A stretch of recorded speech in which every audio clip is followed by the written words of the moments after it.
Hey comic book fans, welcome to Comic Book Corner 2.0. That's right guys, and you're back for another comic book countdown. That's right guys, Mike Spider Slayer each week brings you a comic book countdown off of the current books that I have read for this week. So guys, I hope you're ready for the countdown this week. And with that being said, let's just get started. This week I got 13 books all together. One of them I did not read because I really don't care for the story arc. I actually don't know why I bought it, and I'm actually considering dropping the series, but I will get around to reading it, and that was Wolverine and the X-Men issue number 27. I've just really been not happy with the series, and when I get the book, I find myself not wanting to read it. So I did not read this issue. I'll probably get around to reading it this week to see how it is. For me, it looks better than what the last issue was about Wolverine's brother. But I just find myself not interested in Dog whatsoever. So that's why I did not read it. So I apologize. But yeah, not even on the countdown. So with that being said, we're going to start with number 12. Bam! Uncanny X-Force. This book is officially dropped. I do not like this book whatsoever. It is definitely a title that has been folding in front of my eyes, and I just don't like it. I thought for sure that this team was going to start off together and they were just going to start kicking some ass. And we get into this weird story and how they meet. We get Spiral that has a kid, and she's in these drugs, and Bishop's a bear, and now you gotta go into his head, and it's just crazy. This book is done by Humphreys, and Ron Garney's the penciler in it, and the artwork is definitely a treat. I like the artwork in the book, and it's sad to say that the story writing is just weak. And the only thing that was good about this issue, and I did a full review on the book on Dark Avenger Inc., and it was just the backstories of particular characters. You get to see Mojo in there, and you get to see Spiral and things like that. And I just don't care. I don't care. This is just a horrible book. You see Bishop and the other characters fighting in the subway, so there's obviously something going on in his head that's not correct, and we find out that Psylocke goes into his mind, and it's just all weird in there. And with that, I just am not happy with it whatsoever. I think I gave it a 2.5. I will not be buying future issues of Uncanny X-Force. Number 11. Scarlet Spider. Another book that I love to death, and now it's just taken a right turn to Dropville, if you want to say. I am just not happy with Scarlet Spider ever since we're learning more about Arcely, which I wanted to know more about her. I'm just not happy with the way her character is developing. I don't care that she's from Spanish or she knows Spanish and she has these weird powers. I couldn't even begin to tell you what it's about. In the last issue, we find that Kane became a crazy looking spider creature. And in this particular issue, that continues, and he's got to take on these Lobo brother and sister werewolf people. But this is the way Kane looks right now. And he became this just crazy creature that just takes out these Lobo people and just prey. It's just not an issue. There's just like no mercy. It's all kill. Doesn't kill the werewolf people, comes very close to it, and he puts them in the hospital, pokes his eyeball out. Arcely all of a sudden just starts talking, I know we're connected, Kane, I know we're connected. And all of a sudden he's normal. He comes out of his little spider creature, and he's all bearded up and everything, and then you think like it's like he was reborn or whatever. And you're like, okay, that's cool. Then all of a sudden we go into this weird thing. It's the end of all things, and what's it called? What's her face? came back alive. Julia Carpenter or whatever, she's speaking again, and there's stuff going on that's all weird, and Arceli's got this bleeding thing. I don't, what the hell is going on? Where is this gone? Then you got some guy that comes in here, and he smokes this stuff in the Werewolf Brothers. Who? Done. I'm not. I don't think so. I'm done. I'm done. 11. Yeah. 2? I don't know. Maybe that was worse than Uncanny X-Force. It just, Kane has taken that turn where I'm like, whoa, where is this coming from? Like, no. Number 10, Red Lanterns. This isn't really any better than the other books. Again, repetitive. Wrath of the First Lantern, Part 8. We're in 8 parts of Wrath of the First Lantern, and we still have the First Lantern going into Atrocitus' head on doing different situations, reliving his past, tying him up. He's gathering his power to power up to take over the universe. We've seen this in 8 issues. Enough. Maybe 7, because there's one Green Lantern issue that was pretty good. Enough. He's this dictator and all this other nonsense. Bleach makes an appearance in here. That's pretty cool, I guess. Just not happy. And finally, it looks like the First Lantern is powered up and he's ready to take on the universe. Finally, are we going to go somewhere with this series or in this story? The past 2 Green Lantern major stories have been a big disappointment. And that is my opinion, but they have been very repetitive, and I am just not happy with it whatsoever. So I'm giving this one a 2.5 as well. This kind of sucked for me. Number 9. Alright, so this is not bad. I love the cover. Fearless Defenders, issue number 2. This book came out a couple weeks ago, whatever. But I said, you know what? I quite enjoyed the first issue. I said that if you have the money to go out and buy this, why not buy it? There's nothing wrong with it. It's not great. It's not fantastic. Artwork is pretty cool. I love the artwork in it. And it's something different. You see a bunch of heroines in the book. And in this issue, you get to see, you're introduced to Dana Moonstar, who is the former leader of the New Mutants. At this point in time, she has no powers, but she's a pretty badass chick that takes on some soldiers. And in the issue, you get to see Valkyrie, and you get to see Misty Moon Knight, and the other chick, I think her name is Annabelle, and she's trying to stop this chick right here, Hela, I think her name is, and all the other evil Asgardian demon women. And then at the end, you come across Warrior Woman, who I guess is not good either. It's okay. It's not a bad series. I enjoyed it. I'm gonna go so far with this, or if I have extra money, I'll purchase it. But the artwork is pretty. It's nice to look at. The writer is actually Cullen Bunn, who does the Venom series, and the art is done by Will Slinley, who does a nice job in the artwork. And again, the covers on these issues are pretty cool. This is made to be like a toy, which is really creative. So again, 3 out of 5. Number 8, The Flash. The Flash starts a new story arc. This is issue number 18. We get a different creative team, so the art is not the same in the actual issue. The art is done by Brian. I'm sorry. The script is done by Brian Buccellato, and the color is done by Marcino Takara, I think. So I think it was different in this particular issue. But nevertheless, the story was solid. This had to do with the Trickster, and he has been framed, I guess, for murder.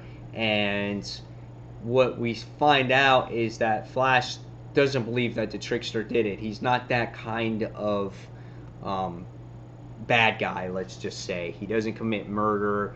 He does bad things, but nothing to that degree, and they feel that he's being framed. And Barry Allen wants to defend him and try to find out.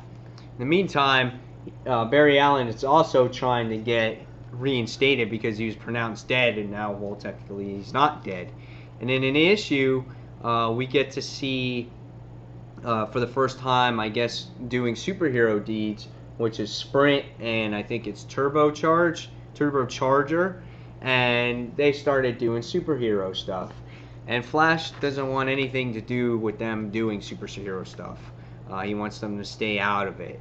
And so there's this big whole thing with Trickster and everything else. And at the end, what's going on is that Flash starts running, trying to bust through the wall. And the next thing you see is that, uh-oh, my powers are gone. And you're like, dude, what's going on here? He's like, where the hell my powers go? So the issue did really good at explaining what had happened a little bit in the last story arc. It introduced these characters really well, and I quite enjoyed it. Was it the best story I've ever read? No, but it was a decent jumping on point, decent artwork, and a solid issue. So I'm going to give this book probably a 3.5 out of 5 stars, and that was Flash issue number 18. Number 7, Injustice issue number 3. Injustice issue number 3 was a pretty good issue. Something different about the artwork in this particular issue that I did not like. I don't know if it was the heavy inks on the actual art, but Superman looked a little different. There was one page that looked the same, and it had to do with Wonder Woman in this particular issue, where she looked quite nice. I'm trying to find that actual page. Let's see if I can find it right here. All the other pages were quite different. Here it looked really pretty cool here. But this issue really had to do a lot with Wonder Woman, and it had to do with her fighting the God of War and her conflict against war itself and the God of War. And it was a fun issue to read. For me, it didn't have that oh shit factor like it did in the previous 2 issues, even though she kind of tried to kill or almost killed the God of War.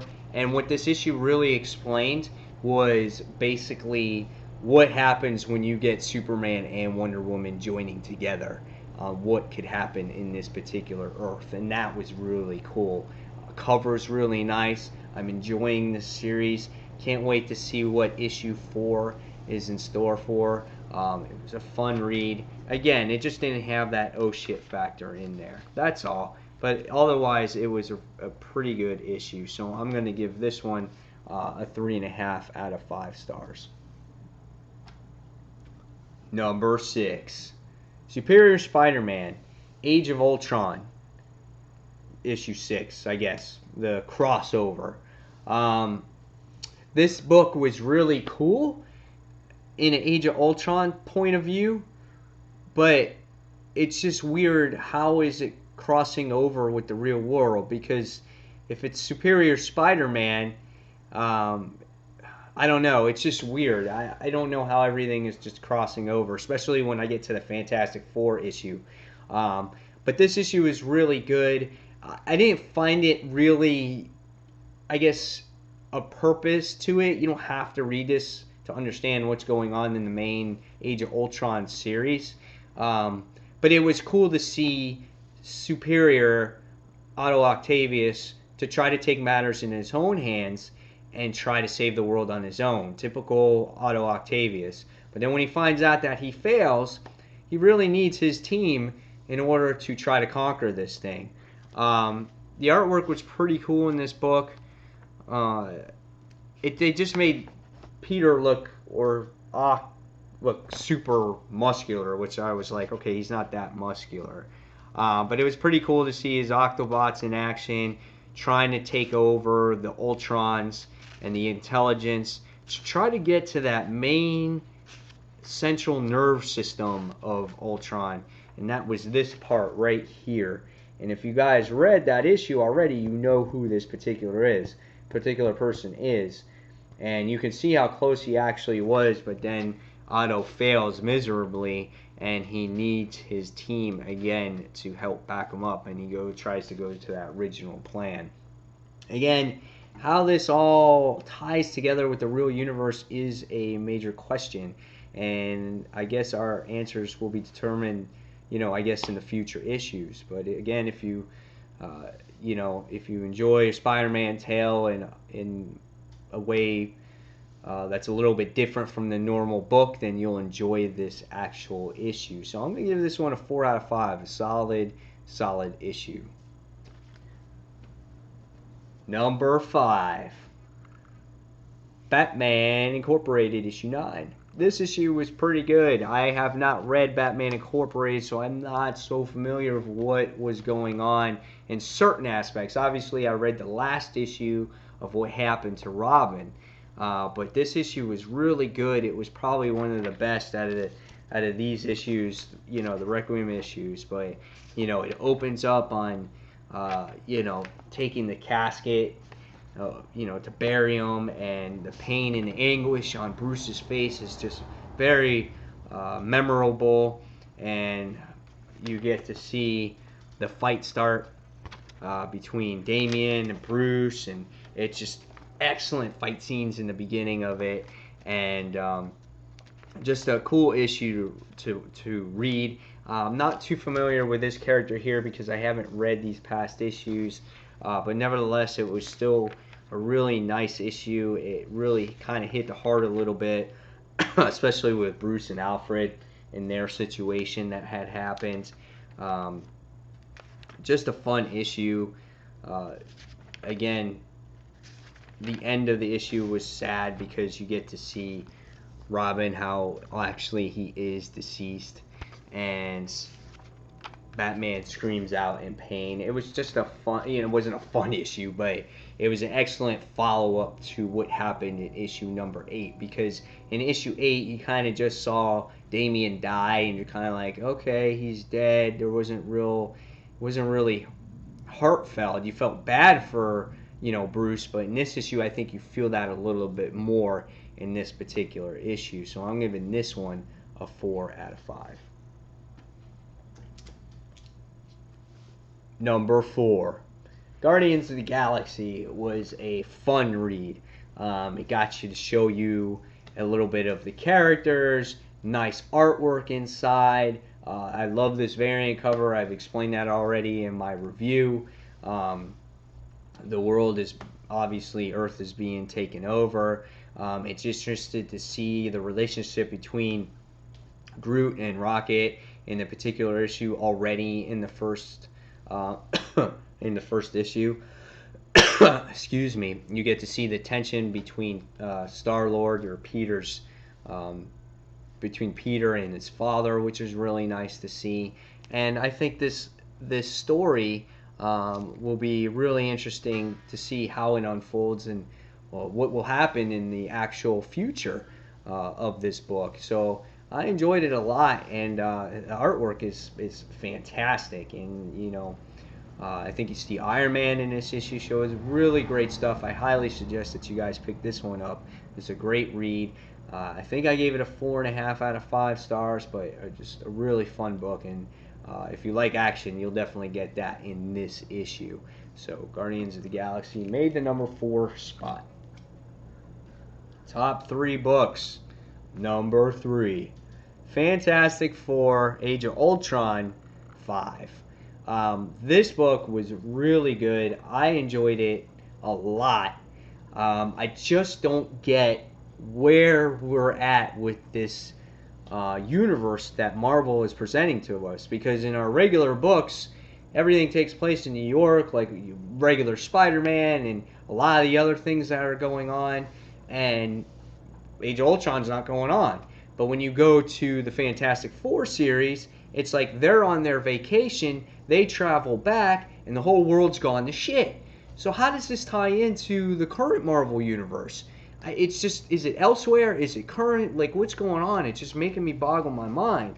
But if you look past that whole thing, in this issue, you got to see, a message left behind for the kids, for Valerie, and oh my God, I just like Franklin. That's it, and it's basically a goodbye message, and you're just like, oh my God, what has happened? And you see that they've traveled back to where they were from, just to find that the Earth was just destroyed.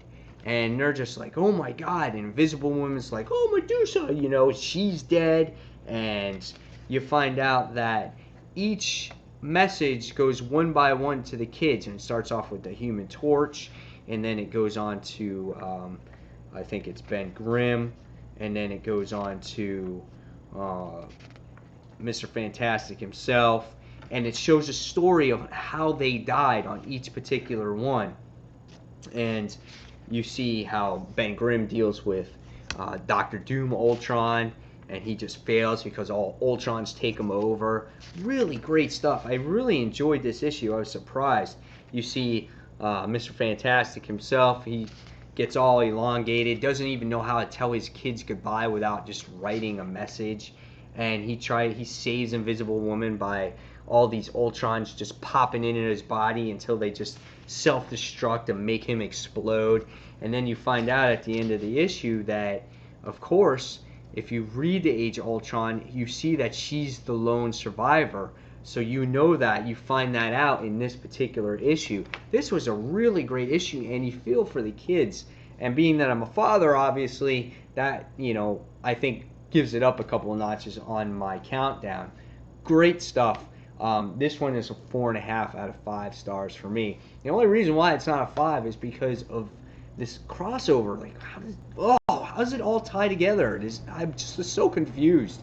But number 3, and the actual writer on this book was Matt Fraction as well. So great stuff here. Number 2, Age of Ultron, the regular book. Issue number, or book number 3, book 3, number 2 on the countdown. I really like this story. Maybe some people might be like, whatever, who cares, elsewhere story. I don't know. I like the progression of where it's going. Started off a little slow, and it started off in just this apocalyptic world. And you saw Captain America broken, of course, and now you find out that they're coming up with a plan, and they're coming up with this desperation. And the plan here is to trade She-Hulk and to get into this intelligence system of Ultron and find out what's going on and what he's thinking and everything else. Literally, you find out at the end of the issue, now I'm going to spoil it, that you find out that it's not really Ultron that's calling the shots. In the last page, you find out that it's really Vision. And you're like, oh my God, really? I did not see that coming. And it was just really awesome to see that last page, and you're just like, wow. And you get to see a couple deaths, or a death in here. Black Panther bites it. Really good stuff. So I'm anxiously awaiting now to see where this story goes and what's going to happen to actual She-Hulk and Luke Cage, and the information that they find out and how they're going to get it to the other Avengers. Really great stuff. I enjoyed this book. I'm giving it a 4.5 out of 5 stars as well. Great stuff.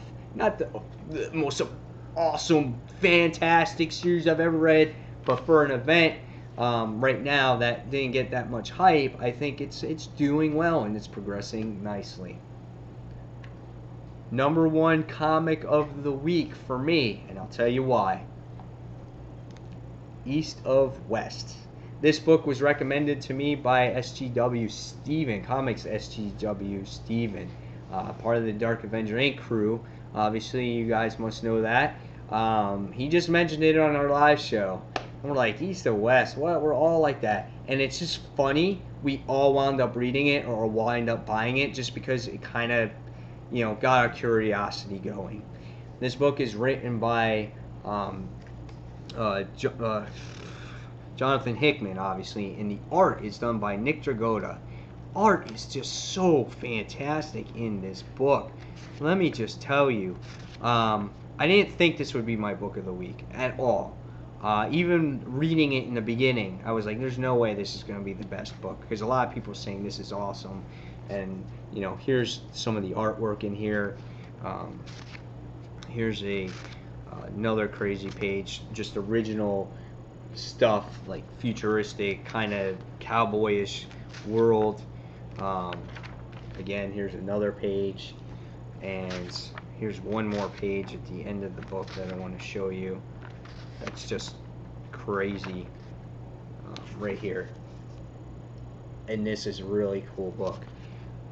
I don't completely understand everything that's going on, because this is Jonathan Hickman. He puts things in motion and you're kind of like scratching your head. The little backstory that they gave you was like, okay, alright, it takes place in this history, the world's come to an end, there's like an atomic bomb, comet, whatever it is, and I'm kind of like, alright, what's going on? And you open up with these 3 kids that are like, take care of the apocalypse or whatever it is. I forgot what it is. It's just weird, but it's so original, and the art is crazy, and it all has to do with like this Triforce looking thing from Zelda.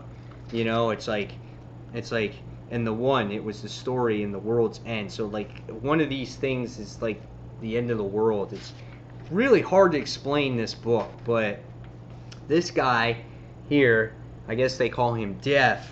He's the one responsible for going around killing, you know, these people. They're like on his hit list. And it flashes back to this because he kills this bartender right here, and it flashes back, and that's the bartender. Then he goes over to kill the president, and he goes to the president's thing, and he winds up going to kill, it's called the White Tower, which is pretty cool, and he has a vendetta against the president.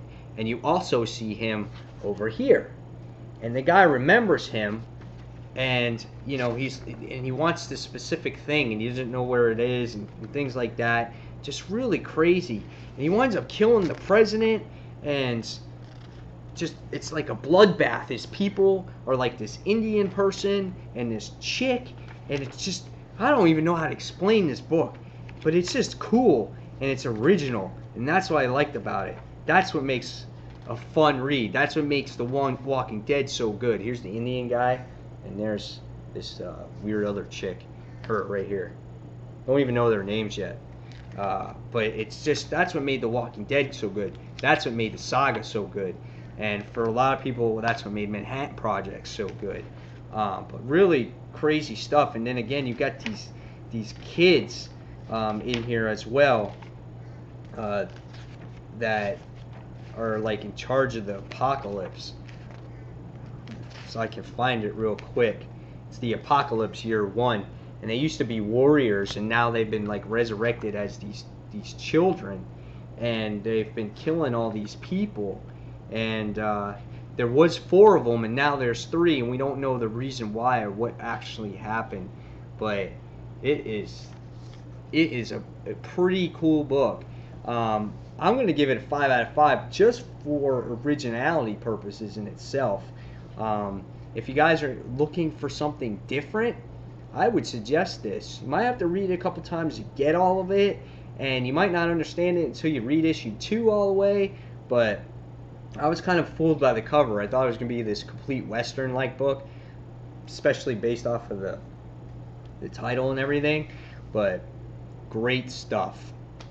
So guys, this is it. This is the #1 book. You guys leave your comments below what you thought of these particular titles below, and I hope you are enjoying Mike Spider Slayer's comic book countdown, and I hope you're enjoying Comic Book Corner 2.0. Everything is starting to come together. The playlists are coming together. The series are coming together. I appreciate you guys' time and your patience and everything that you have made this channel possible. And if you haven't subscribed yet, please subscribe and I'll keep bringing these videos to you. So guys, this is Mike Spider Slayer signing off, and as always, thank you for watching Comic Book Corner 2.0. Take care, everyone. I'll see you real soon.